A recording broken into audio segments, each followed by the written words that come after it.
एक मित्र का सवाल है, अगर हम साक्षी है तो कर्म कौन करता है? अगर परमात्मा केवल साक्षी है तो प्रकृति के काम कौन करता है?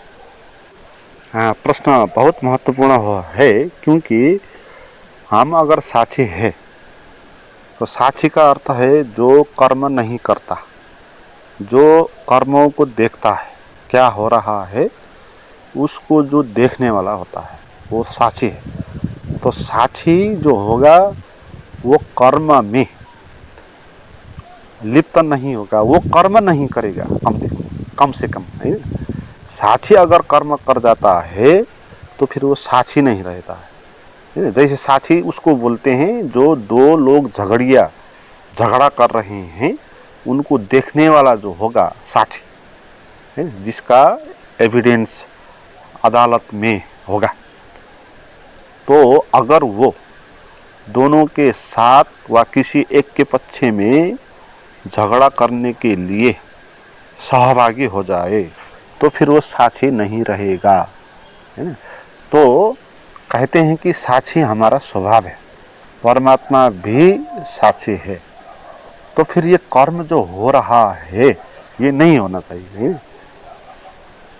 क्योंकि ये भी कहा गया कि साक्षी जो है वो सभी तरह सर्वव्याप्त भी है।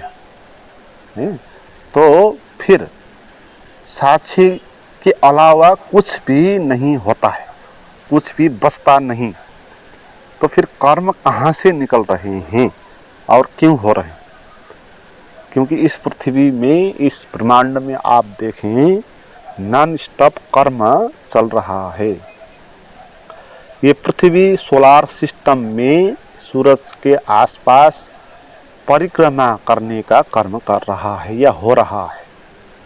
ब्रह्मांड में जो भी आप देखते हैं ग्रह उपग्रह तारा जो भी होते हैं सब चलायमान है, गतिमान है, रुका हुआ नहीं है।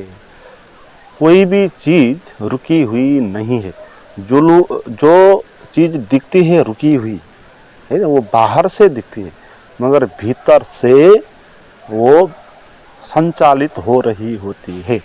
एक पत्थर है रखा हुआ है, लगेगा कि कर्म नहीं हो रहा है, मगर अगर आप उसके भीतर उसके अणुओं को आप देखेंगे, किसी एक अणु को आप देखेंगे तो उसके भीतर भी इलेक्ट्रॉन, प्रोटॉन, न्यूट्रॉन ऐसे वेव उसके भीतर ऐसे ही चक्कर लगा रहे होते हैं जैसे पृथ्वी सोलार के आगे पीछे चक्कर लगाती है। तो ये विज्ञान कहता है ना। तो इसका अर्थ क्या है कि संसार कर्म है। हमारे जीवन में भी देखें, हमारा शरीर को देखें, यहाँ हर एक चीज़ चल रही है, रुकी हुई कोई भी चीज़ रुकी हुई नहीं। हमारा शरीर बढ़ रहा है, हमारे विचार चल रहे हैं, हमारे शरीर में पाचन की प्रक्रिया हो रही है। जब पाचन की प्रक्रिया हो जाएगी तो फिर आपको फिर भोजन करना होगा, है। तो कर्म आप रोक नहीं सकते। अगर आप कर्म रोक देंगे तो आपका शरीर भी नहीं चलेगा। तो एक तरह बात यह है कि यहाँ सभी चीज़ चलायमान है, कोई भी रुका हुआ नहीं है। और फिर दूसरी बात, यहाँ साक्षी ही होता है और कुछ होता नहीं, और वो साक्षी कुछ करता नहीं है। तो फिर अब बात मुश्किल हो गई, या हम साक्षी हैं या हम कर्म प्रवाह हैं, हम कुछ अलग नहीं है। तो अब आपको दोनों को ही स्वीकारना होगा। द्वैतवाद इसी को कहते हैं। मगर अद्वैत होगा, जब दो होगा तो दोनों के बीच में संबंध बनेगा, तो फिर वो अद्वैत हो जाएगा, वो दो नहीं रहेगा। पहले दो होगा, बाद में दोनों का मिलन होने के कारण दो नहीं रहेंगे, तो फिर कुछ तीसरा ही हो जाएगा। तो ऐसा अस्तित्व का स्वभाव होता है, ऐसा साक्षी का स्वभाव होता है। मगर इस दो को भी हमको समझना होगा। इस दो को उपनिषदों में एक दृष्टांत के द्वारा समझाया गया है। वहाँ एक पीपल के पेड़ में दो शाख में, एक ऊपर के शाख में बैठा पंछी है, एक नीचे के शाख में बैठा पंछी है। उसका दृष्टांत दिया गया। नीचे की शाख में जो पंछी बैठा है वो चलायमान है, वो एक जगह शांत होकर बैठ नहीं सकता। वो इधर जा रहा है, उधर जा रहा है, ठूंग मार रहा है, कभी इधर उधर उड़ने की कोशिश कर रहा है, उड़ के फिर वापस आ जाता है। वो चलायमान है। और ऊपर के शाखे में जो पंछी बैठा है वो कुछ भी नहीं कर रहा है, ध्यान से बैठा हुआ है। और नीचे के जो पंछी है उसको देख रहा है ध्यान से, है ना। तो न कहीं जा रहा है न कहीं आ रहा है। तो अस्तित्व का ये सिंबल है। अस्तित्व में साक्षी का अर्थ वो ऊपर का पंछी है जो कुछ भी नहीं कर रहा है और चुपचाप जो हो रहा है उसको देख रहा है, वो देखने वाला है, दृष्टा है। और नीचे का जो पंछी है वो हमारा मन का सिंबल है ना। मन यानी प्रकृति, है ना। मन का अर्थ है प्रकृति द्वारा पैदा हुई चीज़ों में से वो सर्वश्रेष्ठ चीज़ जो लज्जित कर सकती है। प्रकृति के द्वारा बहुत आविष्कार होते हैं। देखिए आप, प्रकृति में कितने कितने आविष्कार होते हैं। सौंदर्य का आविष्कार होता है, एक फूल फूलता है तो सौंदर्य का आविष्कार हो गया। ये प्रकृति की एक सफलता है ना। ऐसे बहुत आयामों पर कोई नृत्य कर रहा है तो वो दूसरा, कोई गीत गा रहा है वो तीसरा। तो ऐसे बहुत सारे प्रकृति के आविष्कार हैं। तो उन आविष्कारों में एक आविष्कार है मन। मन का अर्थ है विचार करने की क्षमता। हम जहाँ कुछ चीज़ों के बारे में सोच सकते हैं, है ना। हम कुछ चीज़ों के बारे में सोच सकते हैं, उसके बारे में चिंतन कर सकते हैं शब्दों के द्वारा या भावों के द्वारा हम वो कर सकते हैं। तो एक बड़ा आविष्कार है प्रकृति का ये मन। और ऐसा आविष्कार मनुष्य के साथ ही होता है ना, प्रकृति में। और जानवर या किसी और के साथ ये क्षमता होती नहीं है। इसलिए प्रकृति का सबसे श्रेष्ठ आविष्कार मन है या मनुष्य है। मन पैदा हो गया प्रकृति में, इसलिए मनुष्य बन गए, है ना। तो जैसे सौंदर्य है आविष्कृत हो गया प्रकृति में, इसलिए फूल पैदा हो गए, हैं। सौंदर्यपूर्ण जो भी स्थान है वो पैदा हो गए। तो मन पैदा हो गया, इसीलिए मनुष्य का शरीर तैयार हो गया। तो ये एक प्रकृति है, प्रकृति का आविष्कार है मन। अब इसमें आएगा जो कुछ भी चलायमान है वो कौन कर रहा है, तो वो प्रकृति के द्वारा हो रहा है, ये समझना है। प्रकृति के स्वभाव के अनुसार हो रहा है। आपके शरीर में देखें, आपके शरीर में भूख कैसे पैदा हो रही है। आपके शरीर में सबसे महत्वपूर्ण कृत्य है कि आपके शरीर में भूख पैदा होना चाहिए। भूख पैदा होगा तो ही आप भोजन खाएंगे, और भोजन खाएंगे तो ही आपका शरीर एक्टिव होगा, उसको वो शक्ति मिलेगी, उसका इंजन है वो, इंजन है। तो प्रकृति में उस चीज जो भी हो रहा है उसके स्वभाव के द्वारा हो रहा है। भूख का लगना ये कौन कर रहा है हमारे भीतर? हम तो नहीं कर रहे हैं। कोई भी अपनी भूख को लगा नहीं सकता है। कोई बीमार आदमी है, उसको खाना पसंद नहीं है तो उसको खाना पसंद आ नहीं सकता, वो कुछ करके खाने का आनंद ले नहीं सकता। तो उसको किसने खाने का आनंद कहाँ से आया, किसने उसको किया? और नहीं खाने का मन भी कहाँ से पैदा हुआ, है? नहीं खाने का मन भी पैदा होना होगा मनुष्य को, क्योंकि उसका शरीर आगे बहुत समय तक चलने वाला नहीं है ना। उसके जो पार्ट्स है उसके अपने अपने डेट होंगे, डेट एक्सपायर हो जाएगा तो चीज़ें रुक जाएगी तो आपको भोजन डालना नहीं होगा, तो इसलिए आपको भूख लगनी नहीं चाहिए, है ना। आपके भीतर प्रेम की काम वासना है ना, काम वासना किसने पैदा किया, कहाँ से पैदा हुआ, क्योंकि काम वासना पैदा होने के बाद ही आपके जीवन में सभी कर्म हो रहे हैं। जो कुछ भी कर्म हम करते हैं उसके केंद्र में काम वासना ही होता है। सबसे पहले आपके भीतर काम वासना पैदा हुई, वो कर्म आपने किया नहीं, वो प्रकृति के द्वारा पैदा हुई। अब उस काम वासना को पूर्ति के लिए, उसके व्यवस्थापन के लिए आपने घर बनाया, धन दौलत जमा किया, शादी किया, बाल बच्चे पैदा किए, और आप अपने जीवन को, अपने परिवार को सुखी रखने के लिए कर्म कर रहे हैं, है ना। और ये कर्म आप पूछ रहे हैं कि कौन कर रहा है, कैसे हो रहा है? तो देखिए आप, ये कर्म आपके भीतर जो काम वासना पैदा हुई उसी के द्वारा पैदा हुआ है, और बाद में भी आपके भीतर अपने फैमिली के प्रति प्रेम है, वो प्रेम की भावना ही आपको ये सब चीज़ें करवा रही है। अगर आपके भीतर प्रेम पैदा ना हो परिवार के प्रति तो आप ये कर्मों में पड़ेंगे नहीं। और ऐसे बहुत सारे सन्यासी ढोंगी होते हैं जो परिवार को छोड़ के सन्यासी बन जाते हैं या किसी आश्रम में बैठ जाते हैं, बच्चों को छोड़ देते हैं। तो इसका अर्थ है कि परिवार के साथ उसका प्रेम था नहीं, तो प्रेम ही करवाता परिवार के दायित्व निर्वाह करने के लिए वो कृत्य प्रेम ही करवाता था, मगर उसके भीतर प्रेम नहीं हुआ, तो इसलिए कर्म भी नहीं हुआ, वो छोड़ के निडल्ला बैठ गया।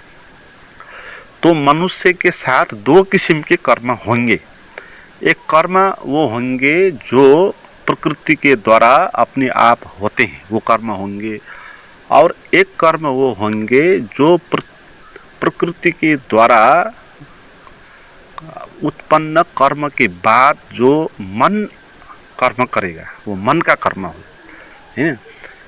आपके शरीर में पाचन की प्रक्रिया हो रही है, आपके शरीर में हार्मोन्स विकसित हो रहे हैं, ये जो कुछ भी हो रहा है, ब्लड का सर्कुलेशन हो रहा है, ये कर्म प्रकृति द्वारा अपने आप ही हो रहा है, ये प्रकृति द्वारा हो रहा है। और जो आप अपने मन से सोच के कर्म कर रहे हो, वो कर्म आपके मन के द्वारा हो रहा है, आपका मन निर्णय कर रहा है, और उसके लिए आप अपने हाथ पैर और बुद्धि को प्रयोग करके वो कर्म कर रहे हो, हैं। मगर ये दो कर्म दिखाई देंगे मगर है नहीं, है, क्योंकि मन के द्वारा जो कर्म पैदा होंगे वो कर्म भी पहले प्रकृति के द्वारा ही पैदा होता है। मन खुद ही प्रकृति के द्वारा पैदा हुआ है। इसलिए जैसे मैंने कहा कि पहले काम वासना पैदा होगी, तो मूल कर्म वो प्रकृति के द्वारा ही हुआ। अब उस काम वासना की पूर्ति के लिए जो आप परिवार बसाएंगे, है ना, जो कर्म आपको करना होगा वो आप मन के द्वारा करेंगे, है। तो प्रकृति आपको साथ देगी वो कर्म करने के लिए, आपका हाथ पैर, आपकी बुद्धि आपको सहयोग करेगी। तो प्रकृति आपके पास अलग पावर तो नहीं है, जो भी पावर है प्रकृति का ही पावर है। तो उन पावर को आप प्रयोग करके मन के द्वारा भी कर्म करेंगे, है ना, मगर वो कर्म भी प्रकृति के द्वारा ही निर्धारित होंगे। तो एक प्रकृति हो गया और एक साक्षी हो गया, द्वैत, है ना। साक्षी को पुरुष भी कहते हैं, और प्रकृति और पुरुष ये दो अस्तित्व बताए गए हैं शास्त्रों में। और इसे मूलभूत प्रश्न ये है कि आप इनमें कौन हो, है ना। आप प्रकृति हो या आप साक्षी हो। अगर आप प्रकृति हो, अपने को प्रकृति मानते हो, तो आपको प्रकृति द्वारा जो भी कर्म बंधन होते हैं उनको झेलना होगा। प्रकृति द्वारा जो भी कर्म होंगे उन कर्मों का फल आपको भोगना होगा, अगर आप अपने को प्रकृति मानते हो तो, है ना। ये इस बात को समझना चाहिए। हम कहते हैं ना कि कर्म का फल क्या होता है और प्रारब्ध कर्म क्या होता है, ऐसा कुछ भी नहीं है। ऐसा है कि हम अपने को प्रकृति मानने के कारण, है ना, हमको प्रकृति के द्वारा जो भी फल मिलेगा उसको भोगना होगा। जैसे हम किसी पर अपराध करेंगे, किसी पर हम भ्रष्टाचार कर देंगे या किसी को धोखा देंगे, किसी को नुकसान पहुंचाएंगे, कुछ गलत कार्य हम करेंगे अगर, तो फिर उसका असर हम पर पड़ेगा, है ना। अगर हम मानते हैं कि मैं प्रकृति हूँ तो हमको मानना होगा कि मैं कर रहा हूँ, है ना। तो जब आप मानेंगे मैं कर रहा हूँ तो जो असफल होगा वो भी आपने ही किया होगा। तो अगर आपने बुरा किया है तो फिर आप बुरे साबित हो जाएंगे, फिर आपको जेल में जाना होगा, आपको सजाए मिलेगा, है। ये जीवन जो है हमको ये इसी तरह सजाए बन के रहा है। ये जीवन हमारा एक सजाए हो गया, जैसे कि अदालत के कटघरे में हम खड़े हो गए, क्योंकि हमने कबूल कर लिया जो हो रहा है मैंने किया, है। तो अपने को कर्ता मानना यानी अपने को प्रकृति मानना, हम अपने को प्रकृति मानेंगे, है, तो कर्ता भाव पैदा हो जाएगा, है। तो जो हो रहा है उसको आप कहेंगे कि मैं कर रहा हूँ, है। इस भूल के, क्योंकि ये भूल कैसे पैदा हो गया, मन के कारण, है। क्योंकि मैंने कहा हमारे पास दो कर्म होते हैं, एक अपने आप होते हुए कर्म, एक मन के द्वारा निर्धारित कर्म होते हैं। जो अपने आप होते हैं उन कर्मों को तो हम छोड़ देंगे, मगर जो मन के द्वारा निर्धारित कर्म है हम मानेंगे कि उसको मैं कर रहा हूँ, है। तो मैं कर रहा हूँ मानना पड़ेगा आपको। तो फिर उस कर्म का जो फल होगा उसको आपको भोगना होगा, इसका आपकी मृत्यु हो जाएगी। तो आप कहते हो कि मैं कर रहा हूँ तो मृत्यु हो जाएगी आपकी, तो वो तो आप नहीं करेंगे, है। तो इसलिए आपको बंधन में ही रहना होगा, आप कभी सफल भी नहीं होंगे। तो अपने को प्रकृति मानना है या अपने को साक्षी मानना है, ये मूलभूत बात है। हम कौन है, हम प्रकृति है या हम साक्षी है, तो इसका निरूपण करना है आपको। तो अगर आप साक्षी हो तो फिर जो भी कर्म हो रहे हैं ये प्रकृति के द्वारा हो रहे हैं, आपका इस पर कुछ भी लेना देना नहीं है, है। जैसे देखिए हमारे शरीर में जो कुछ भी हो रहा है उसमें हमारा कुछ लेना देना नहीं है। हमारे शरीर में ब्लड का सर्कुलेशन हो रहा है, हमारा फेफड़ा सांस प्रवाह श्वास प्रश्वास की प्रक्रिया कर रहा है, और बहुत सारे हमारे शरीर के अंग काम कर रहे हैं, फंक्शन हो रहा है, मगर आप देखें हमारा कोई इसमें लेना देना नहीं है। न हम इनको पैदा कर सकते हैं, न हम इनको रोक सकते हैं। तो ये इस पर तो हमारा कोई भी लेना देना नहीं है, तो इसलिए हम इसको तो मानेंगे कि मैं नहीं कर रहा हूँ। मगर हम मन के द्वारा जो कर्म होंगे उनसे हम भूल में पड़ जाएंगे, है ना। जैसे आपने निर्णय किया कि आपको अमेरिका जाना है ना, तो आपने निर्णय किया, तो अमेरिका आप गए और वहाँ आपको बहुत दुख झेलना पड़ा, और आपको लगा कि मैंने गलत निर्णय कर लिया, अगर मैं यहाँ नहीं आता तो बहुत अच्छा होता। तो आपने मान लिया कि आपने ही वो कर्म किया अमेरिका आने का, है ना। तो इसलिए आपको अब अमेरिका जाने के बाद जो दुख होगा वो आपको झेलना होगा। और अमेरिका ही नहीं, आप जहाँ भी हो वहीं आपके समस्याएं होंगे, आप क्योंकि आपके मन के द्वारा निर्णय करके ही आप कहीं ना कहीं होंगे। ये तो दृष्टांत है कि वो अमेरिका गया, आप कोई जापान गए होंगे, कोई अपने ही देश में रहे होंगे, तो वो भी एक निर्णय है।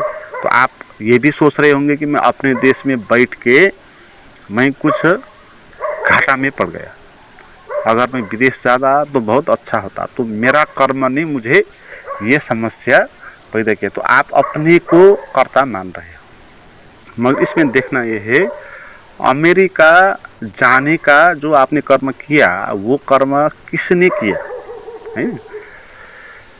वो आपके मन में पैदा हुए। तो हमारे मन में विकल्प होते हैं, दो बात होती है ना, मन का अर्थ होता है विकल्प। आप चाहते तो अमेरिका नहीं भी जा सकते, तो इसीलिए आपको लगा कि आपने वो कर्म किया, क्योंकि आप अगर नहीं चाहते है, चॉइस था ना आपके पास, तो चॉइस के कारण हम भूल में हो जाते हैं और हमको लगता है कि कर्म मैंने किया है। मगर वो चॉइस भी कहाँ से आया? मन में अमेरिका जाऊं या ना जाऊं, ये दो विकल्प भी आपने तो नहीं लाए ना। तो आपने दोनों में से एक को चुना, तो वो चुनने का निर्णय भी किसने किया है ना? अमेरिका जाने का निर्णय तो आपने किया, मगर आपके भीतर अमेरिका जाने का विचार किसने लाया? वो विचार, उस विचार के द्वारा तो आप गए। तो वो विचार कहाँ से आया? उस विचार को देखेंगे तो आप पाएंगे कि उसके नीचे काम वासना की इच्छा हो सकती है, लोभ की इच्छा हो सकती है, तो कुछ भी हो सकता है। तो इसका अर्थ आपने वो किया नहीं है। तो साक्षी हमारा स्वभाव होता है, हम कुछ भी करते नहीं है, और जो होता है वो प्रकृति पे हो रहा होता है, और प्रकृति में जो हो रहा होता है उसको कोई भी नहीं कर रहा है ना? वो अपने आप हो। जैसे हवा चल रहा है ना, आप देखिए हवा क्यों चल रहा है, कौन चला रहा है?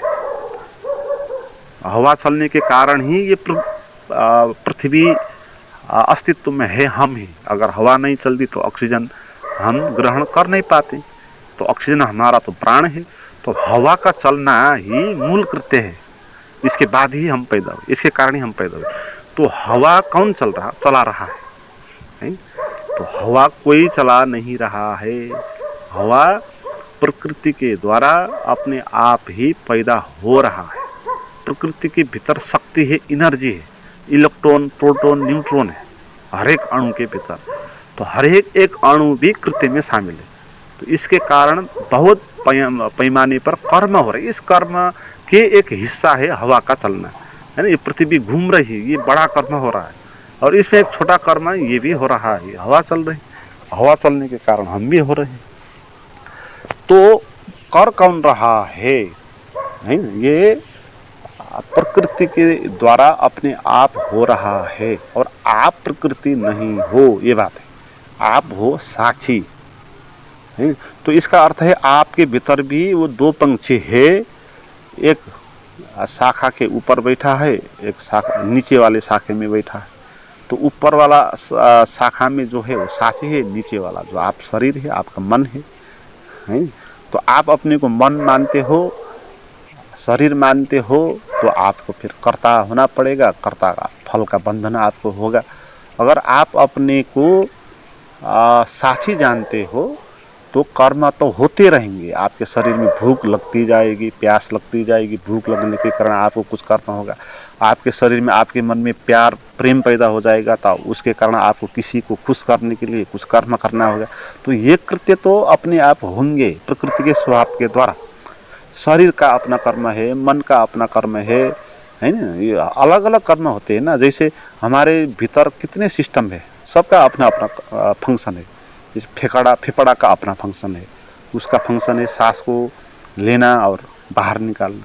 तो आपके भीतर हार्ट है, तो उसका अलग फंक्शन है, उसका फंक्शन है ब्लड को वहाँ से प्रवाहित करने के लिए काम करता। तो किडनी है, तो उसका अपना काम है। तो ऐसे ही हर एक प्रकृति के हर एक पार्ट्स अपने अपने कर्म करेंगे, और शरीर में भी अपने अपने कर्म, अलग अलग कर्म होते रहेंगे, और आपके मन के द्वारा भी कर्म होते रहेंगे। और ये सब अगर आप मानते हो कि मैं कर रहा हूँ, तो आप प्रकृति हो गए, बंधन में पड़ गए। आप इसको जानते हो कि आप नहीं कर रहे हो, प्रकृति कर रही है, आप साक्षी हो, है ना? तो आप साक्षी हो कि प्रकृति हो, इसका निरूपण करना है। है ना। तो इसको आप कैसे निरूपण करेंगे?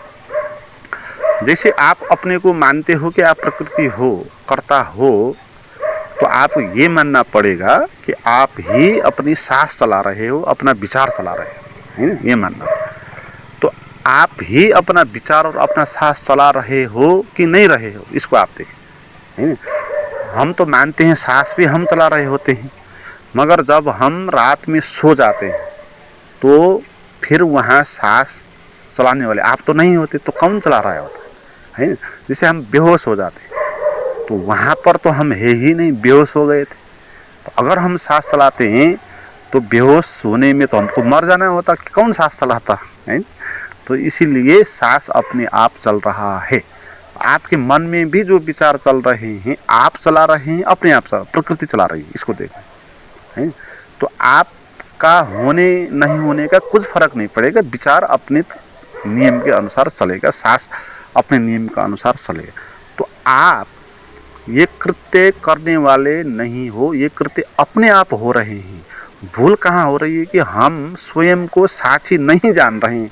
तो हम अपने को साक्षी नहीं जानने के कारण हमको ये मानना पड़ रहा है कि प्रकृति मैं कर रहा हूँ, मैं प्रकृति हूँ, ये हमको मानना पड़, मैं कर रहा हूँ ये हमको मानना पड़ रहा है ना।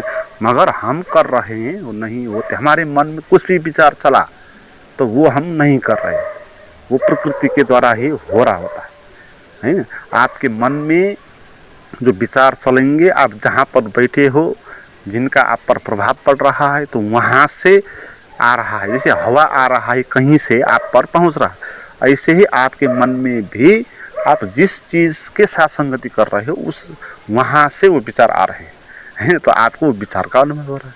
तो आप कर रहे हो या मन के द्वारा हो रहा है, तो ये बात है। तो आप कर रहे नहीं हो, ये बात समझनी है कि अपने आप हो रहा है। हम पैदा हुए अपने आप ही पैदा हुए, और मन में विचार चल रहे हैं अपने आप, सांस अपने आप चल। तो इसका अर्थ है कि हम कुछ भी कर नहीं रहे। तो इसका अर्थ क्या है? तो हम जो हो रहा है उससे भिन्न हैं, हैं? क्योंकि हम नहीं कर रहे हैं तो हम उससे भिन्न हो गए ना। जैसे हम झगड़ नहीं रहे तो हम उनसे भिन्न हो गए, है ना। तो हम भिन्न हैं, हमारा स्वभाव है साक्षी। तो साक्षी को जानो, आपके भीतर उसका ध्यान करके, उस पर चिंतन करके साक्षी का चिंतन करना है, उसको समझना है, उसकी साधना करनी है, और आपको जानना है मैं साक्षी रूप हूँ और कर्म प्रकृति में हो रहे हैं।